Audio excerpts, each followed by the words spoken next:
everyone, and thank you for watching VATV. My name is Tram Nguyen, and I'm your host for today. VATV is the voice of the Vietnamese American community in Greater Boston area.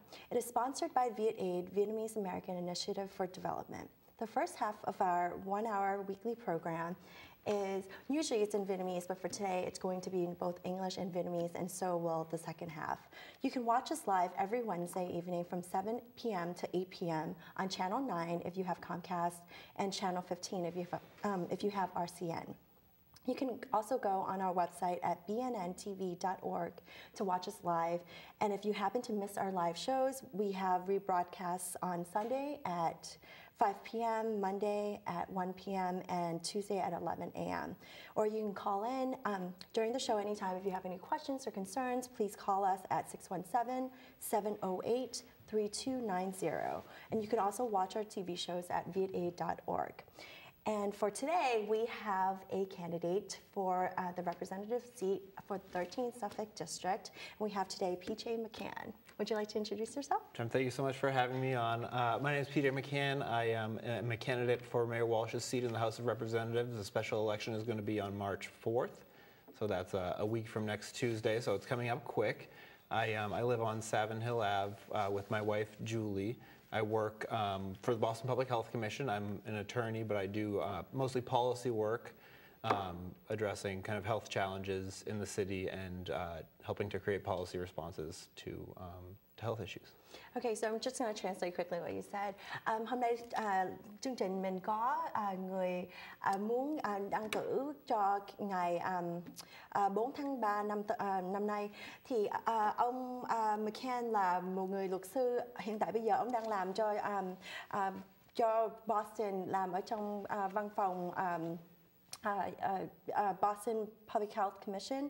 Thì ông đang ở Savin Hill và ông hôm nay muốn tới đây để cho nói về tại sao mà ông đăng cử và tại sao mà cộng đồng Việt Nam mình nên ứng cử ông.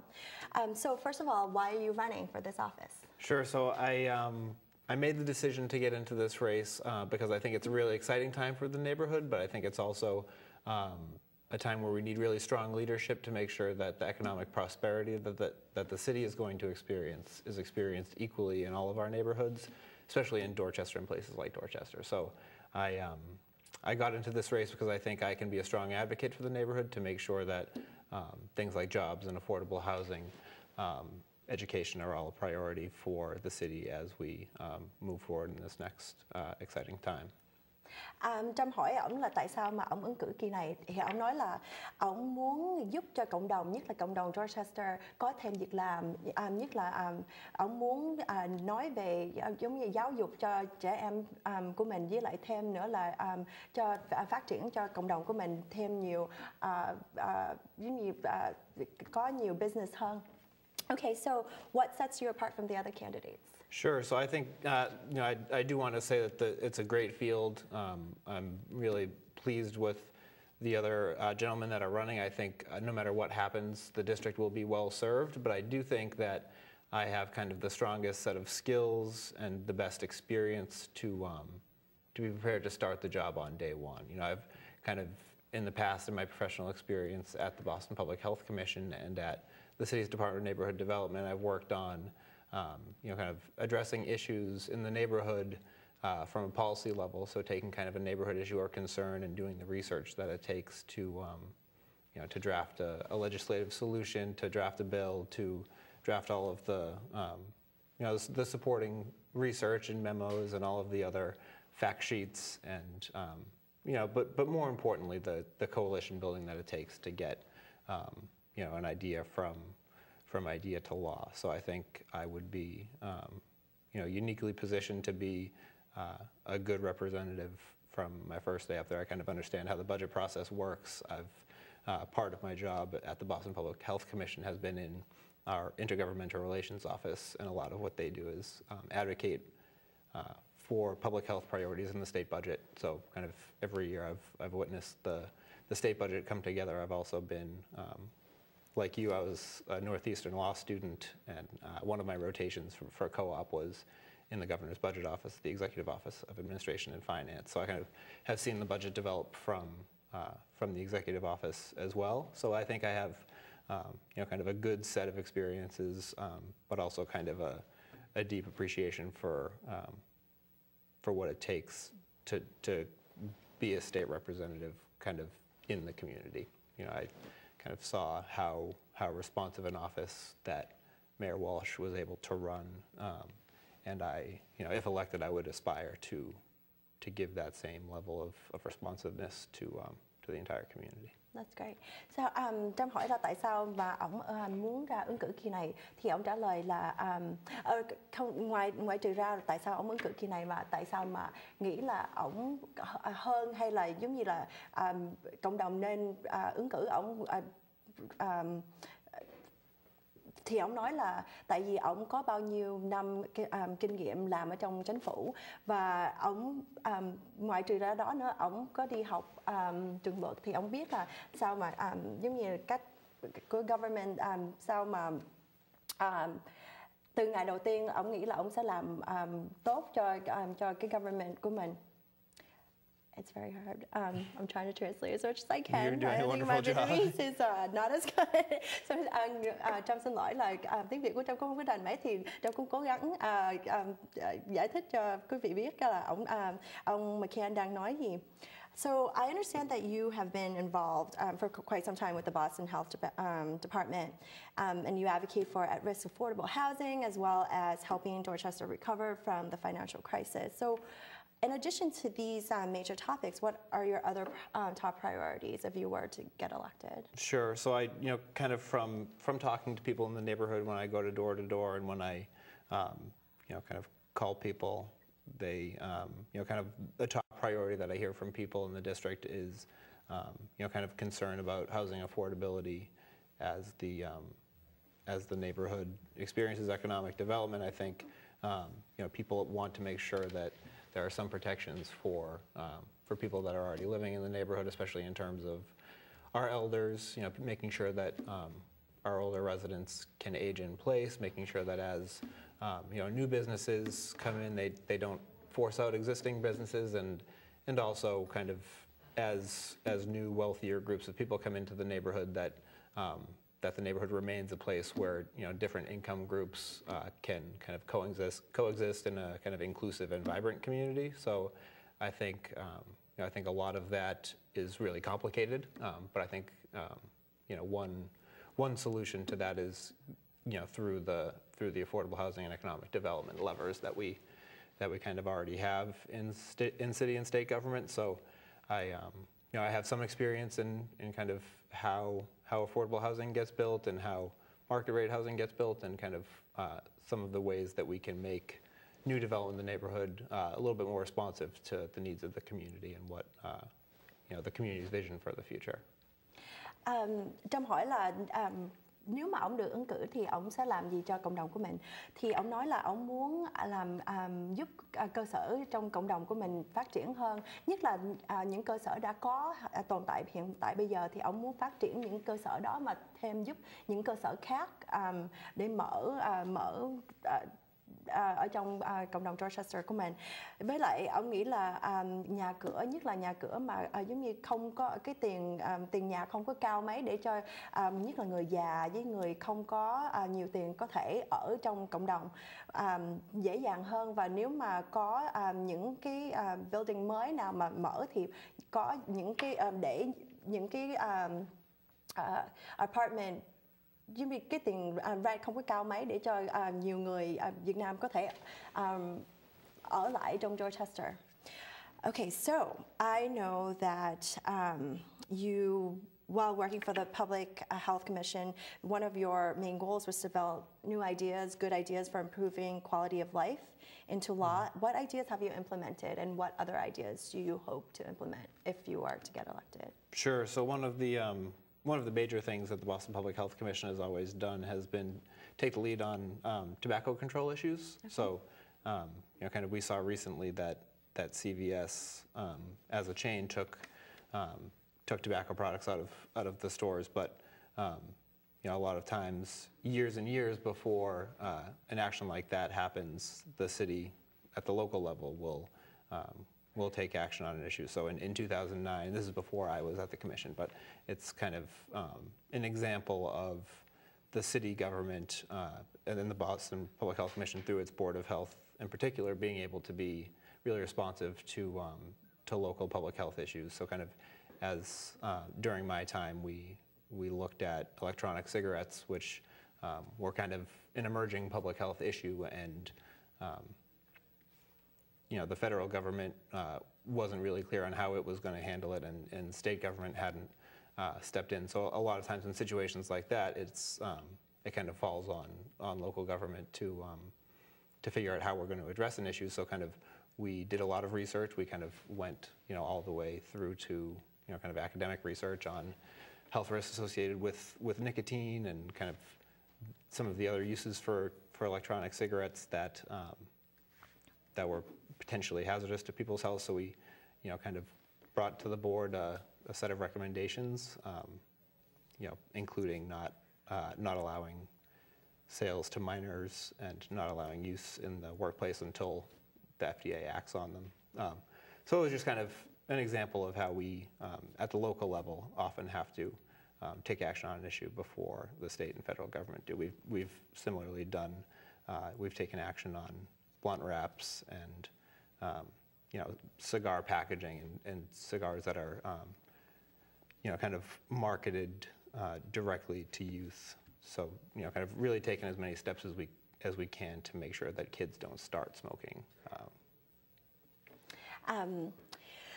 Hỏi ông là tại ông hiện tại giờ đang làm cho sở y tế của Boston mình, thì hỏi là nếu mà ông có những cái ý kiến gì nếu mà ông được ứng cử, thì ông nói là một trong cái ý kiến mà ông nghĩ tới là về hút thuốc. Thì quý vị có thể nghe rồi là CVS hiện tại bây giờ là nói là sẽ không có bán hút thuốc, những cái cigarettes ở trong những cái tiệm đó nữa. Thì trước khi đó là trong 2009 là government của cái ông có giúp chính phủ làm ra một cái bill này để cho giống như giảm bớt bán những cái thuốc cho những trẻ em, và ngoài trừ đó những cái hộp giống như quảng cáo, đừng có quảng cáo cho trẻ em để cho đừng có khuyến khích trẻ em của mình hút thuốc. Okay, so what can we expect from you as a state representative?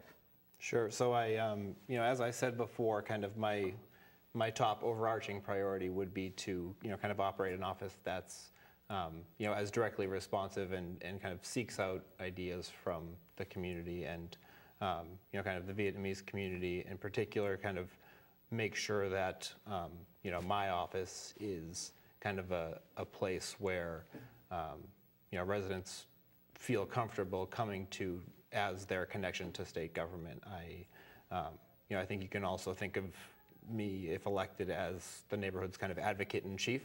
So, I think that's part of listening to what the neighborhood's kind of hopes for the future are and kind of what its concerns are. So I think I would be the person who people could come to with ideas about how to make the neighborhood better and kind of concerns about things that we need to fix in the neighborhood. I would hope to build a reputation as a collaborator. Kind of I would want to be the type of legislator that kind of works to build coalitions and kind of brings the community together as much as possible. So. Well, I mean, see, in terms of bringing the community together, I mean, your district, well, the 13th district, and encompasses Fields Corner, along with a lot of other communities are very diverse.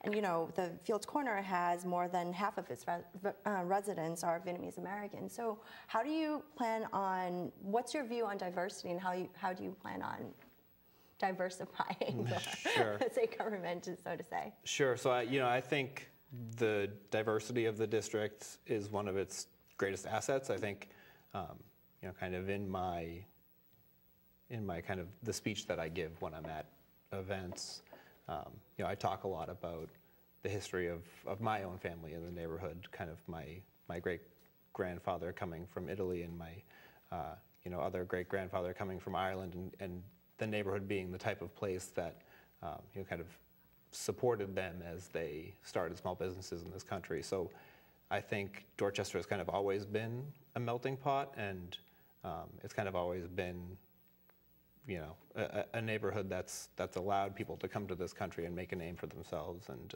you know, make a good life for their families. So, you know, I see a bright future for the neighborhood, but I think we also need to make sure that in that bright future, you know, prosperity is kind of shared a little bit more equally, and that, you know, Vietnamese people have access to housing once property values continue to climb, that there is still a place for, you know, new Americans, you know, people of all backgrounds that, you know, kind of live in the neighborhood, have made it home and love it here. So I think it's a challenge. I think, you know, we can work to build more, but kind of as we build, I think we need to be thinking about how to make sure it stays an inclusive neighborhood and it stays kind of a vibrant and, you know, exciting place to live that's welcoming. So what's your plan for diversity? How would we do that? So, you know, I think it's the government's role to kind of create the conditions where, you know, where a neighborhood's diversity is celebrated. I think, you know, there's a lot that, you know, we've tried to do in the past with making sure that that housing is inclusive and that, you know, we work to eliminate racial segregation and ethnic segregation. So I think, you know, we can kind of build on those best practices in terms of, you know, when new housing is built, making sure that it's marketed, you know, affirmatively marketed to, you know, to kind of people of all backgrounds, so that the neighborhood does stay inclusive.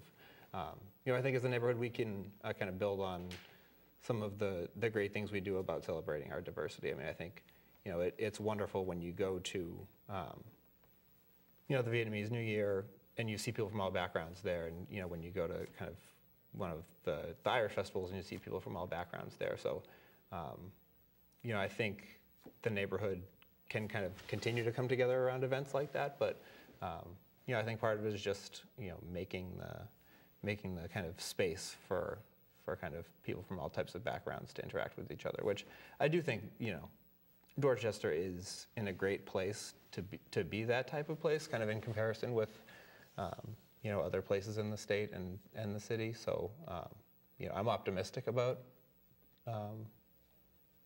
diversity and the neighborhood being a kind of, you know, a place where people kind of come to for its cultural richness. So I would just kind of work to make sure that those great things that are already happening continue to happen. Okay, I'm just going to translate quickly. Sorry. Everything that you said.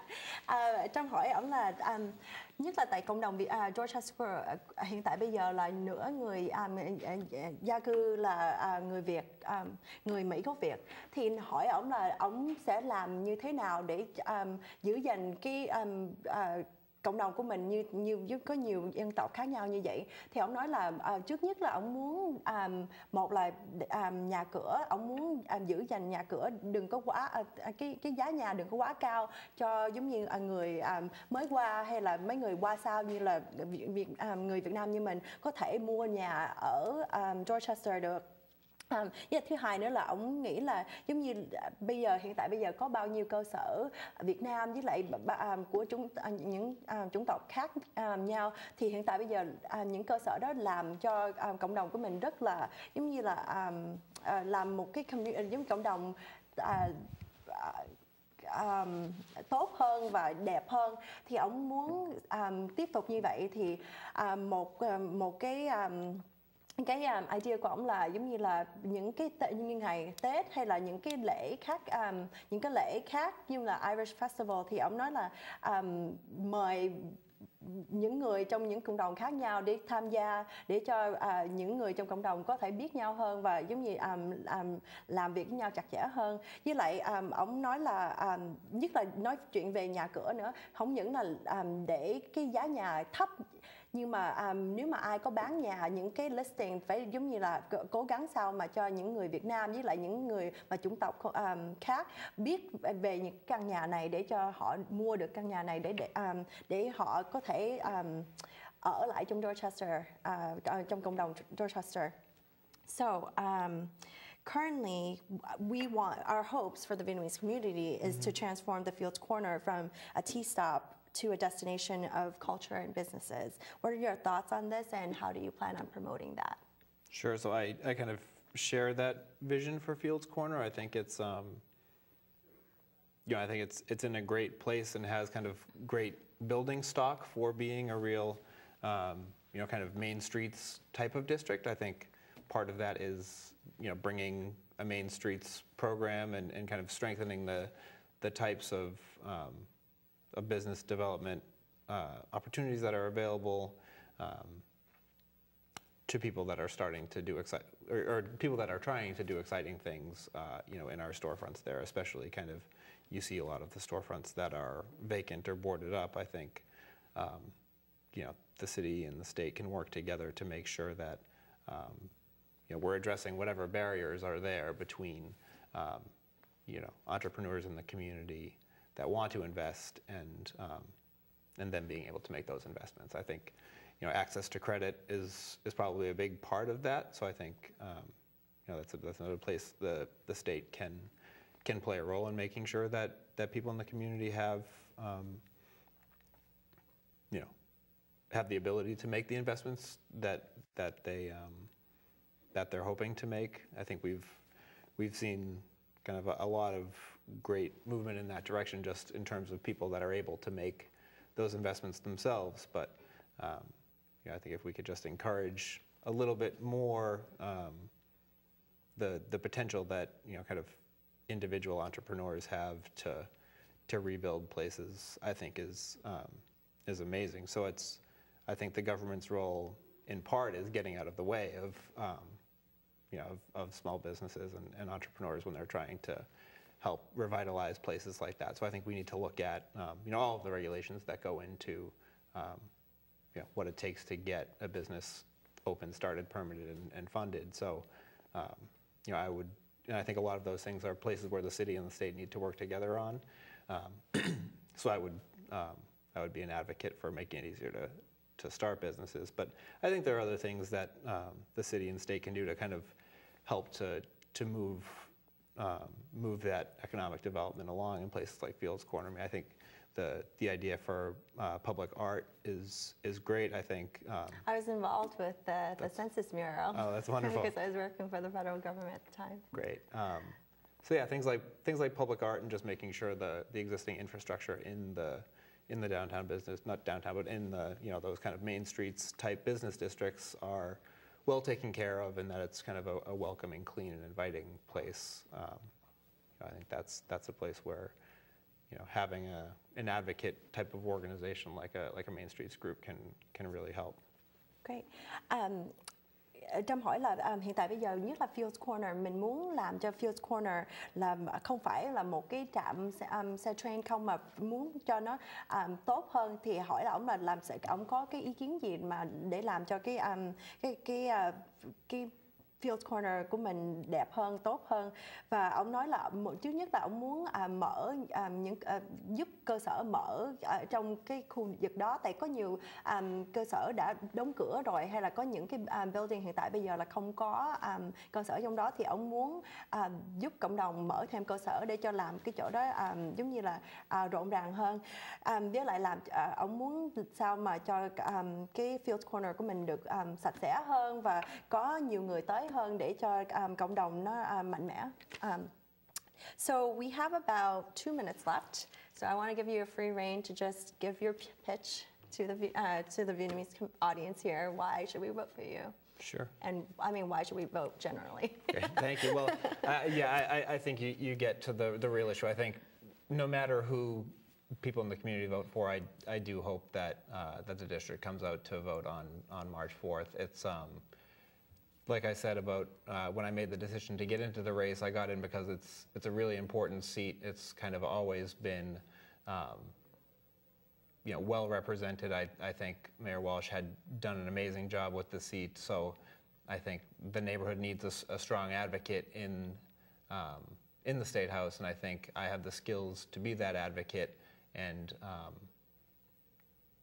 I would seek to work collaboratively with the Vietnamese community if elected, and my kind of goal every day in that office would be to make sure that I'm listening to the community and that every policy initiative that I try to move forward in the State House is is good for Dorchester, is good for the community, and is good for the residents. Okay. Nói tóm tắt lại, ông nói là nếu mà ông được ứng cử, ông muốn làm việc với cộng đồng Việt Nam của mình. Nếu mà ông muốn nghe ý kiến của mình và muốn làm việc với, nếu mà mình có ý kiến gì, cái cửa văn phòng của ông lúc nào cũng mở rộng để ông muốn bắt tay chung với cộng đồng Việt Nam để làm cho Dorchester ngày càng tốt hơn. Thì tối hôm nay cảm ơn quý vị đã vô trong đài VATV và chúc quý vị một đêm thật là vui vẻ. So we're just going to keep talking. So thank you so much for being on the show. Thank you. I really appreciate it. So anything else would you like to say bye to the audience? Thank you so much for having me. Please remember to vote on March 4th. Okay.